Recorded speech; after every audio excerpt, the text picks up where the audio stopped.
Madam বাচ্চার অ্যাডমিশনের জন্য এসেছি। টাকা এনেছেন? ম্যাডাম টাকার কথা কে জিজ্ঞাসা করে? আমাদের স্কুলে টাকাই লাগে, ডকুমেন্টস জমা হতেই থাকবে। তা ম্যাডাম ফিসটা কত বলুন? আমাদের এখানে 50,000 টাকা ফিস। 50,000? 50,000 এমন কি কি দিচ্ছেন ম্যাডাম?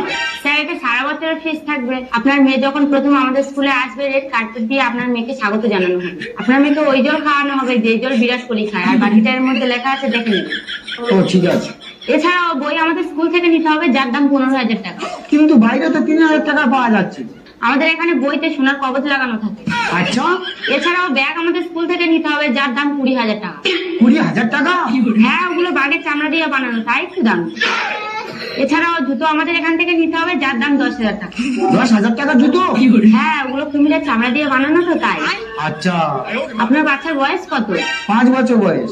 কটা রুটি খায়? 3টে রুটি খায়। 3টে রুটি খায়? তাহলে আটা আমাদের স্কুল থেকে নিতে হবে। আমাদের স্কুলের আটা খেলে সায়েন্টিস্ট বা ইঞ্জিনিয়ার হবে। আচ্ছা। এর জন্য 20,000 টাকা চার্জ লাগবে। আপনাদের জায়গা জমি আছে?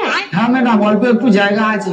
জায়গার দলিলগুলো তাহলে রেডি করে রাখবেন। আপনি আমাদের এখানে অ্যাডমিশন নিচ্ছেন মানে যে কোনো মুহূর্তে বিক্রি করতে হতে পারে। ঠিক আছে ম্যাডাম। এছাড়াও আপনি কি বিড়ি, সিগারেট, মদ কিছু খান? একটু আধটু খাই ম্যাডাম। এখন থেকেই তাহলে এগুলো খাওয়া বন্ধ করে দিন। আপনার তুমি সুস্থ থাকলেই আপনি তাহলে আমরা বাচ্চাকে এখানে পড়াতে পারবেন। তাহলে স্যার, আপনার টোটাল চার্জ হয়েছে 1,70,000 টাকা। আরে স্যার, কোথায় যাচ্ছেন? ম্যাডাম কিডনি বেচতে যাচ্ছি। কিনে বিক্রি করবেন? তাহলে বাইরে যাওয়ার কি দরকার আছে? আমাদের এখানে সব রকমের ফ্যাসিলিটি আছে। হ্যালো ডাক্তার, আপনি তাড়াতাড়ি এখানে আসুন, আপনার জন্য একটা মুরগি আছে।